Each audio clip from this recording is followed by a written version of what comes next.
What's up, everyone? Welcome to Prepared Pantry Presents. Today we are talking about brownies. Again.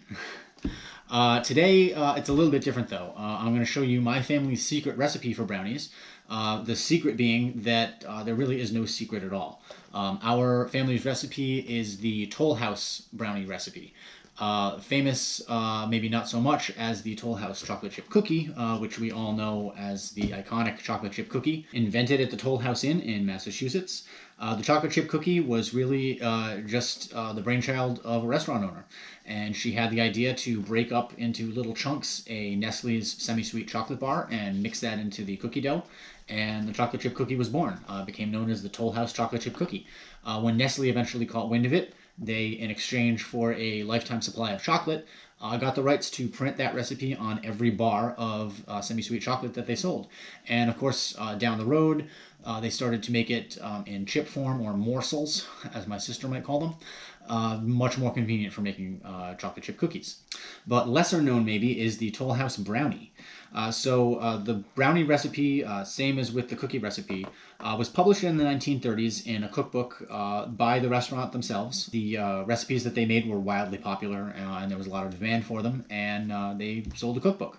So this recipe descends from that originally, and I actually have what I call the original recipe card here. This is really just a printed reproduction of the original card that my mom has down in Florida.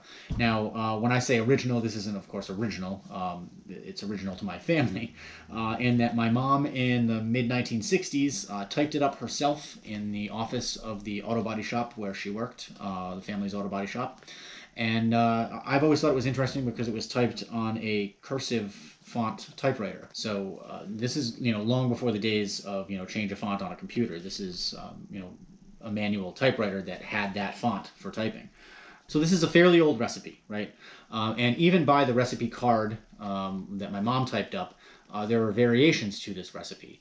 And it's always, to my knowledge, in my family, been made a certain way, and it just seems to be tradition, and that's how it was. But I've more recently come to understand why that may have been. On the ingredients list, we see that it calls for 1/3 cup of butter, and then in parentheses it says margarine or Crisco. And the original recipe also calls for squares of baking chocolate, 2 squares of baking chocolate. Less common, we almost always use cocoa nowadays versus squares of baking chocolate. But the way that my family always made it was with Crisco, or vegetable shortening, and regular old Hershey's cocoa powder. But the reason why I thought might be kind of interesting. So when Crisco first came out as vegetable shortening, it was sort of an innovative, cheap product. It was marketed as something that was both inexpensive and healthful, in a way, in that it was a fat that was solid at room temperature for cooking. Prior to that, there really wasn't anything but butter, which was in its own category, and lard or bacon fat, things like that. So to have a vegetable product seemed more healthy, and it was certainly cheaper. So it's kind of like using canola oil when you're baking something today. Why bother using your good olive oil if you're not going to taste it in the final baked product? The same kind of thinking applied. So Crisco was heavily used at the time as a cheap, inexpensive substitute for butter or other fats solid at room temperature. You got to remember, back in the earlier part of the 20th century, during the World Wars, there was a shortage of butter. Margarine was available, but it was kind of a different product than what you know today. It kind of came as a big white lump, and you'd break open a little vial of yellow dye that came with it and knead it all together so that it didn't look so pale and unappetizing. Make it look a little bit more like butter. But butter was kind of a luxury. It was a little more expensive, and you used it for certain things. You might not dump it into a baked pan of brownies, for example. But the recipe called for butter, and I always remembered it being done with shortening. My mom always used shortening and always used plain cocoa powder.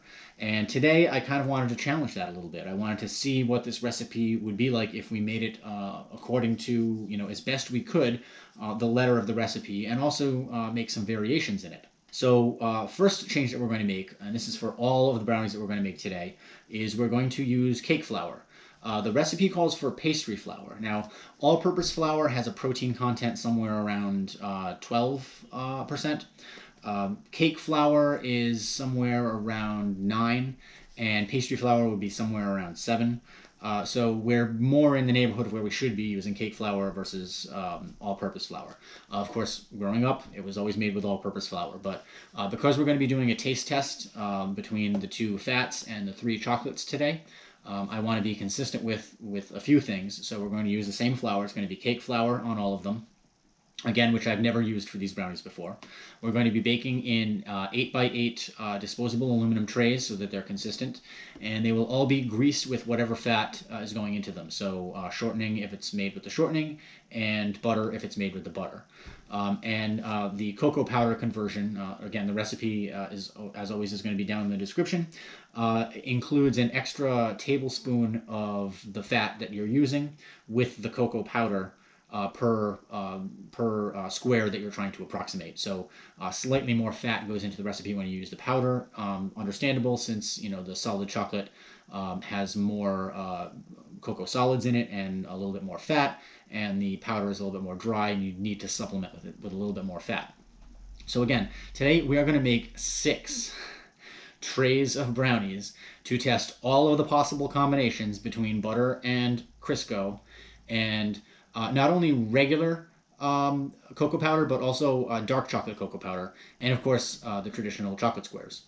So we've got a lot of brownies to bake. I'm going to start off with the original recipe closest to what I had growing up, and we're going to make the butter version of that as well. And we will bake the butter and Crisco versions of each chocolate both at the same time. So we'll be baking 2 pans of brownies at a time for 3 total cycles in the oven. When all of them are out and all of them have cooled, we will do our taste test and we will see how they compare. This is going to take a little while to get set up, but let's get started. Okay, we are ready to get started on our first batch. So the base recipe, again, is 1 cup of sugar, 2 beaten eggs, a half a cup of flour. I misspoke earlier, by the way. We are using cake flour. The recipe calls for pastry flour. Pastry flour is the one that has more like 9% protein. Cake flour is more like 7. Still, cake flour at 7 is closer to pastry flour at 9 than all-purpose flour at 12 would be to pastry flour at 9. So that is what we're using. It would also call for 2 squares of chocolate. We are instead using plain cocoa this time. This is 6 tablespoons total, 3 tablespoons per square that we're trying to replace. And then we have 1/3 of a cup of our fat. And in this one we are using Crisco, and we do also have 2 additional tablespoons of Crisco to account for the cocoa powder. And we have 1 teaspoon of vanilla extract. So the first thing we're going to do is get our eggs cracked and beaten.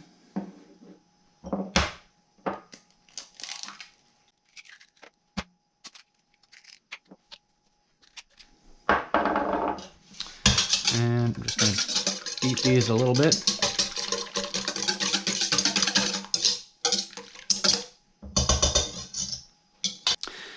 Now we need to melt our fat, so we're going to put this in the microwave for about 40 seconds to a minute.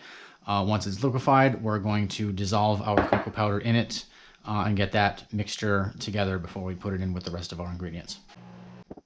All right, we have our melted Crisco. And to that, we are going to add our cocoa powder.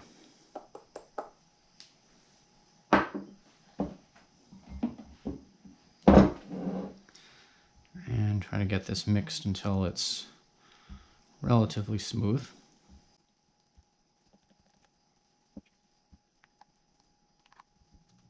And I did sift both the flour and the cocoa powder for this. The recipe calls for the flour to be sifted. Didn't really say anything about the cocoa powder, but I know it can come out kind of lumpy, so I figured it wouldn't hurt to do that too. Okay, now we're going to add our sugar.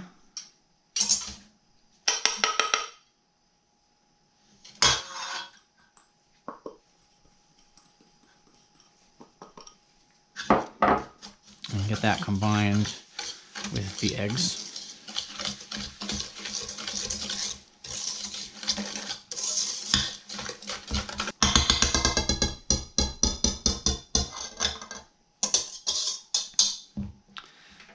Okay, next we're going to add the flour.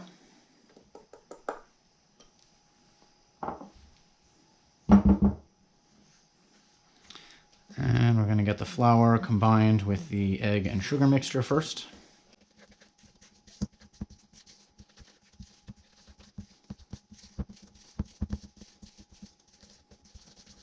I'll go ahead and add my vanilla.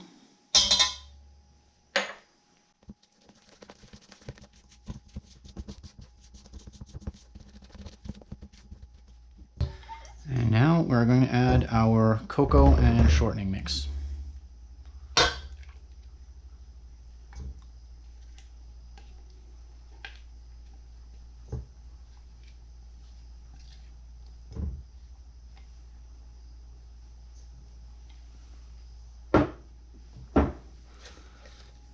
And again, we're just going to get this combined.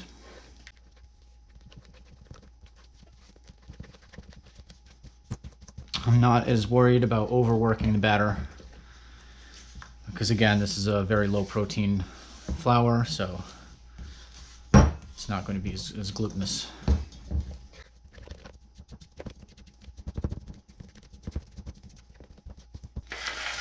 Okay, this is going to go into one of our prepared pans. And again, this one is greased with Crisco because that's what's in the batter.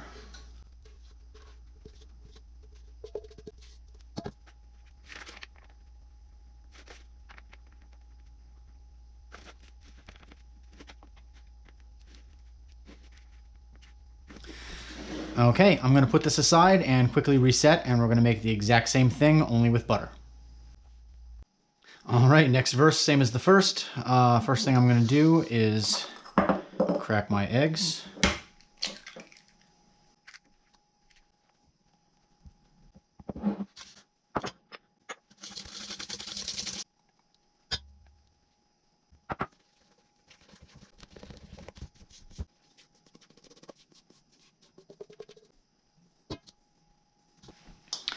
Okay, now the butter version along with the Crisco version that we just made are going to go into a 350-degree oven for about 25 minutes. I'm looking for a toothpick inserted to come out mostly clean, or at least not wet with batter, just some moist crumbs. Once they come out of the oven, they are going to be cut immediately. That's what the recipe says, and allowed to cool completely before we taste test them against the other 4 batches that we're going to make tonight. So let's get these in the oven. All right, next up, it's Crisco and dark cocoa powder.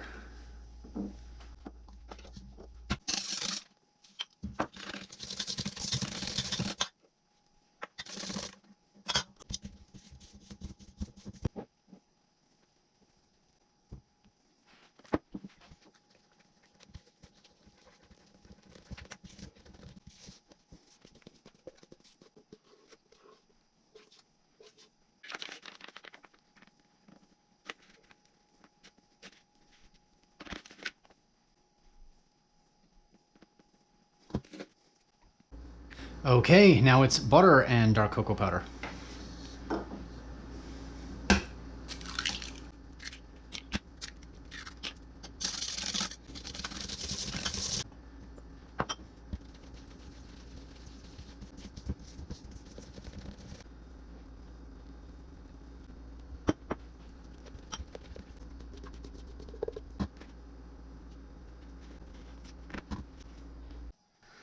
With Crisco and with baking chocolate squares.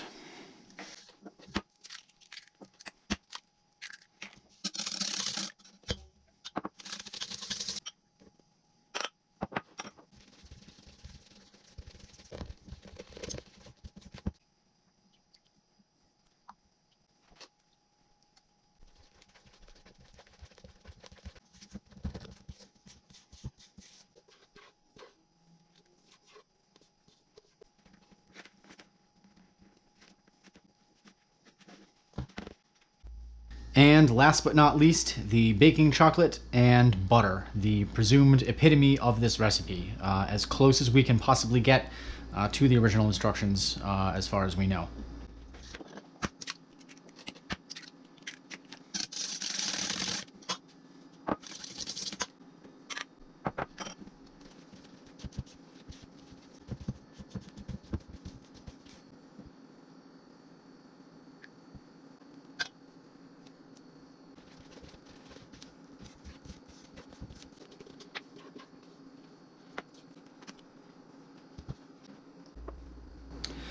So our last batch is just out of the oven, and I have to say this is not quite what I expected. I mean, these are all essentially the exact same recipe, just different cocos and different fats. And I didn't expect this much variation in color. I didn't expect the baking chocolate squares to come out as light as they did. It's the lightest one of the bunch. I guess I should have kind of figured that the dark chocolate or dark cocoa would come out darker than the regular cocoa. And I suppose I should have kind of seen this sort of texture coming with the butter. It's very similar to the brownies that we've made in the past. But we're going to let these cool completely before we dig in with a taste test, just to make sure that everything is at a good room temperature and on a level playing field. We'll come back and do the taste test in a little bit. Okay, we are finally ready to do our taste test. So I have already cut these and made up a couple of trays. So we're going to start with the one that I grew up with, which is regular cocoa powder with Crisco. You can see this one has kind of a crusty, cracky, flaky texture on the top. And yeah, that's pretty much exactly how I remember them. Now we're going to try the regular cocoa powder with butter. And one thing that I didn't mention, I used salted butter for these, given that there is no other salt elsewhere in the recipe. So these really don't have any added salt unless the butter is salted, and I suspect that the salt might do something to help enhance the chocolate, but let's find out.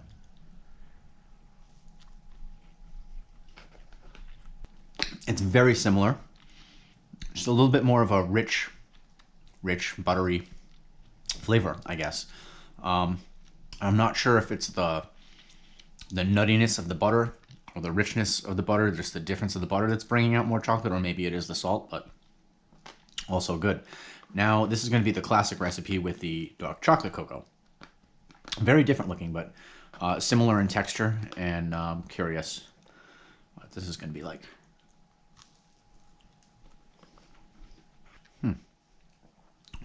That was very good. Again, very similar to this, but because it has a deeper, more rich dark chocolate flavor, it almost gets a little closer to this, but I think it's actually better. So now the question then is, if that's better, then what happens when we do the same cocoa with butter?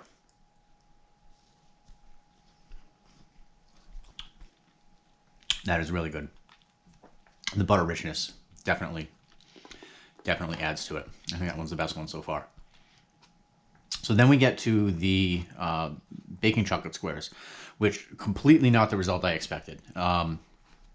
I thought maybe they'd be lighter. I really just expected them to be more of an approximation of what we get with the cocoa. A lot lighter than I thought they would be, and texturally they're very different too, which was surprising. They're almost a little more greasy, as though there were more fat in them, and you know, we add fat to the recipe for the cocoa powder. So let's see.